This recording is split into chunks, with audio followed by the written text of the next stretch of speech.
Hi, this is John Kovich. Today I'd like to talk to you about my favorite trip, and this is a combination cultural and fishing trip to Cuba. I love it because guests typically leave with much greater understanding of the people of Cuba, the country of Cuba, and the culture of Cuba. So let me tell you a little bit about generally what we do. Typically, I meet all guests together in the airport in Havana, and we transport in a van or small bus to the west, about 2.5 hours, to the small town of Viñales. The Viñales area in the province of Pinar del Rio is where all of Cuba's famous tobacco is grown. And this valley where Viñales is stunningly picturesque, and it's kind of a step back in time. We stay in private Cuban accommodations there in what they call Casa Particulares. We are taken care of by a Cuban family who are lovely, and you will leave having made some really great new friends. We'll visit a couple of farms. One, the first day when we arrive, and we'll have a tour of that farm, get to kind of understand the relationship between the farmers and the Cuban government, and how all that works. And the next day, we'll take a hike or a horseback ride, depending upon what people like, through another part of the valley. And there you'll see people tending the fields behind teams of oxen. There is no mechanized machinery allowed here, and typically Cubans can't afford it anyway. And this is a UNESCO World Heritage Site. It's very famous and gorgeous. So you'll enjoy your time in Viñales. After that, we head back to Havana, and we'll spend about 3 days in Havana, and they're very busy days.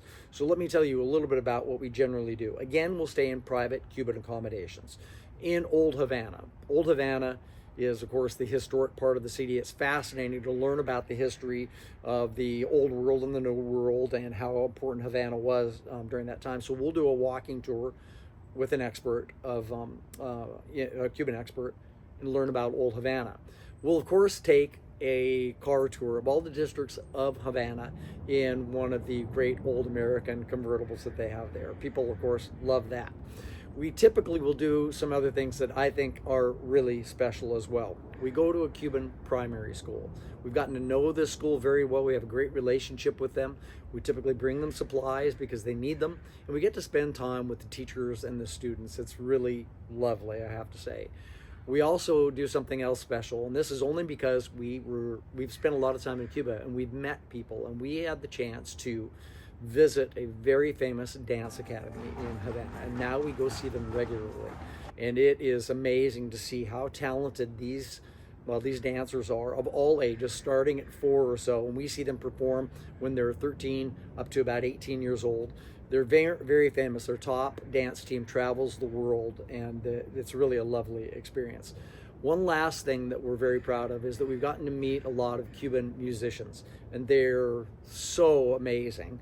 And of course, music in Cuba, music and dance is very famous in Cuba. So we typically will have a private concert with some lovely musicians. And again, you'll leave having made some new friends. Many people say it's the highlight of the whole trip. We'll also spend time walking the back streets, and we'll have maybe a little bit of free time to do this as well on your own. But it's a great chance to leave the areas where you see a lot of tourists to go where you see no tourists, and where you get to really see life in Cuba a little bit more. And of course, we'll go to the famous Hemingway bars and some lovely restaurants. So after that time in Havana, we'll travel to the south and east, about 2.5 hours, to the little town of Playa Larga, which is located on the famous Bay of Pigs. From there, now, we'll have some people that are fishing and some people that aren't. So let me break the two activities apart. So for the non-anglers, I typically will take them. I'm typically hosting these trips, and we will leave the rest of the group for, about a day and a half. So we'll spend one night away.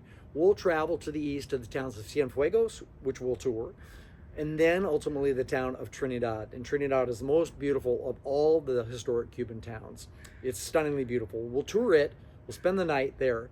The next day, we'll go into the mountains to the north, and we'll do a jungle hike with a Cuban guide, an expert on the flora and fauna. It's an easy hike. It's about 3.5 or 4 hours. And along the way, we pass many rivers and creeks with waterfalls, and typically we'll take time to go for a swim in one of the pools beneath the waterfall. It's great.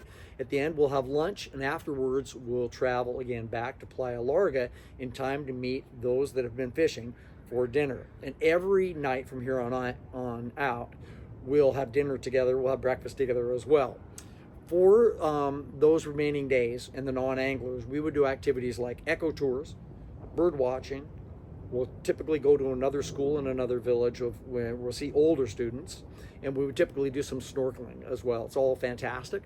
For those that are fishing, again, if I set these trips up, we would have typically 4 days of fishing, and they will split their time fishing between a jungle river called the Atiguanico, Rio Atiguanico, which drains the famous Zapata swamp, and it has tarpon of all sizes, tarpon in feeder creeks that are small, 5, 6, 7 pounds, and the main stem of the river anywhere from 15 to 80 pounds. A lot are between 15 and 30. It's really a beautiful place and can be spectacular fishing. You have to drive to it from the town of Playa Larga, as we do for those other 3 days when we fish the saltwater flats that are called Las Salinas. The reason we have to drive is that these fishing places are in the national park, and there are no accommodations there, so we have to drive there. So those 3 days in the saltwater, it's flats fishing where you can fish out of the skiff, 2 per skiff, or you can wade fish, many times for bonefish, which are plentiful here. So there's bonefish, they're permit, there are resident tarpon here and some migratory tarpon during the spring and early summer. There are jacks and snapper and cuda and snook here as well. So it's a great fishery, and people really love it. They love the diversity of this fishing as well. So again, as I said, each night we'll meet for dinner, and we would have dinner all along the beach in different restaurants. We'll also typically go to a neighboring village and have a very memorable dinner. And at the end of those 4 days of fishing, we have wrapped the trip up, and we would travel typically straight back to the airport in Havana to fly home. As I said, this is a trip I really enjoy, and my customers seem to really enjoy it as well. I should also say I'm really proud of it. And this trip has only come about because we've got a fantastic partner in a Cuban agency that helps us with these trips to plan them, but also because we have so much experience having gone to Cuba now, spending more than 40 weeks in the country, that we've met lots of people, and we really understand what are the experiences that most people really enjoy. So I will hope that you'll consider joining me. I'm available anytime by email or by phone to answer any of your questions.